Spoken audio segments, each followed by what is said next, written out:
Yeah, sure, of course. Okay, this question is actually for both of you. I'd like a response from both. I know for a fact that each of you have been to a lot of meetings and you've seen number and facts. And there's a word over the past few years that's thrown around that seems to be kind of a dagger for District 80, and that's trust. I'm not sure that everybody in this community knows what that means or what their opinion of it is, but that seems to be one of the biggest daggers from the community is they don't trust the district, they don't trust the board's decisions. What would your definition be of the village's trust in the district, and how do you plan to overcome this dagger word that's out there to gain the community support? Yeah, thanks.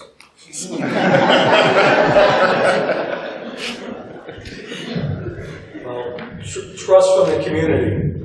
It's a lot different from having a different opinion about somebody on that. So there's, right now, you came in, Tim, and you found out that everything that we're doing is you have protocols that you have to follow. So there's everything that is being done the right way. When it gets out there and twisted into a Facebook report or something like that, people say what they want to say. And it's easier to believe the negative than it would be to believe the positive. And there's studies out there that show that.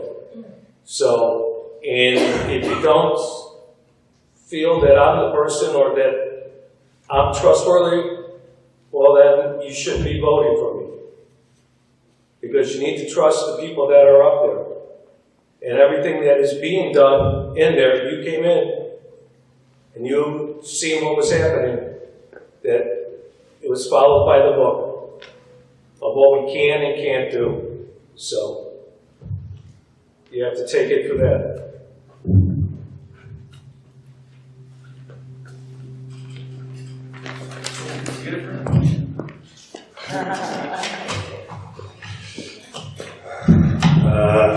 Trust. Yeah, it's been very commonly used word, and like I said, that was some of the most dramatic years. I've been involved quite a bit in the last 3 years, and you hear that word a bit, quite a lot.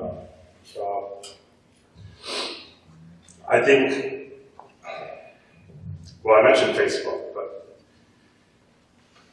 Facebook is one example. Behind the scenes, little discussions that happen apart from the people who are accused. Coffee table talk, all these little things where maybe rumors get started, or they all contribute to this. What I do notice, though, is when some of the people who are lacking trust, when they first come to a board meeting, and I've seen this happen repeatedly over the last 3 years, you may hear behind the scenes that they're really upset. They can't believe what's going on. There's got to be deception. There's got to be theft. They come to a board meeting. They start hearing how things are run. And one of the first things you see is that a school district's Board of Education, there's lots of formality. You don't just get together in a bunch of chairs and say, okay, we're going to do this. It's very set up in a strict way, in a very regimented way, because the state dictates it that way. You got to think about it. The state is determining who can run for the board, and for that same reason, they also determine how the board is going to be run. They're not going to let any Tom, Dick, and Harry be in charge of the taxpayer dollars. So when you go to a board meeting, you see all these formalities, and then I saw some of these people realize, wow, I could have thought that this person was untrustworthy, but they're working in the framework of all this legality, and I'll keep coming to board meetings. Let me see if I find any deception or any of that. I don't think they found anything. If they think that some bad decisions were made, that's one thing. And they could they could not trust certain board members or the board as a whole because they're like, I think you've been making bad decisions over and over. I don't trust you guys to make any decisions anymore. What I had a hard time seeing is when they use the word trust to say that these board members who are family or parents, that they've got to be doing something nefarious. They've got to be doing something that's really below the belt. To a certain degree, that's naive because I mean the state of Illinois is completely behind any of these boards. Then you have organizations like the Illinois State Board of Education that sets up the laws for how you will. For the same reason, the state of Illinois was able to realize, just through review of the district, that this district would be on state watch a few years ago. That proves that things are being looked at. What can be considered so secretive and backdoor dealings? When you have these sorts of things happening, ISBE, Illinois Association of School Boards, that is coming in and providing training and making sure that the board members get their necessary training, you add it all up and these things about deception is like, I don't know about that.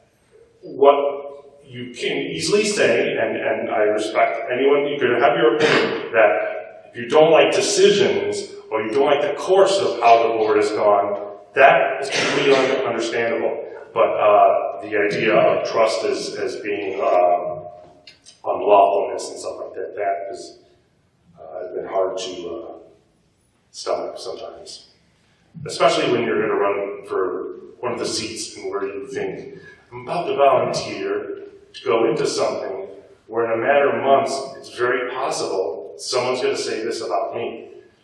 I tell myself, well, I've tried to cultivate a personality that tries to be as forthright as possible, as diplomatic as possible, communicate all I can, and learn to talk to people, and I think that goes a long, long way, and I hope that goes a long, long way.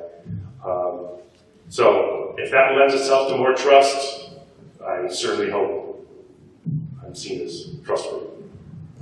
That was a great answer. Thank you. That was awesome. Thank you. I'm sorry. Thank you for that. Was there another question on this side?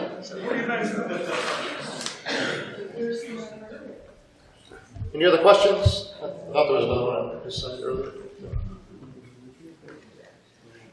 No one else? Okay, that concludes our candidate forum. I'd like to thank everyone for coming out this evening. Thank the PTA and PTO for organizing this event, and especially like the candidates for coming out tonight. Not an easy thing to do.